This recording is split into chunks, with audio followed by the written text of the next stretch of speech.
Isang name necklace for men and women. Ito ay 18.75 grams, 24K Korean gold na bibenta at nasasangla with authentication card. Ito ang ating necklace up close. Again, ito ay 18.75 grams. Kahit anong word, pwede po rito.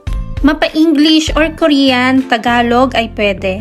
Ito ang back part ng ating pendant. Makinis sa harap at makinis din sa likod. Ito naman ang ating chain. Kakaiba ang design ng chain pero maganda. At ito naman ang ating 18K Korean gold lock. In case hindi mo masyadong gusto ang unang chain na pinakita natin, pwede tayo sa ganitong chain. Depende sa gusto mo. Itong itsura ng ating 18.75 grams necklace. Pag suot, pwede ito sa minimum 11.25 grams. Ang mga jewelry natin ay pwede sa cash, 2 gives, or ilang months layaway. Depende kung saan ka komportable. Kung nagustuhan mo ito, mag-inform lang kay Michelle Yu at mag-subscribe ka na rin sa ating YouTube channel, ang Mabenta KR Jewelry.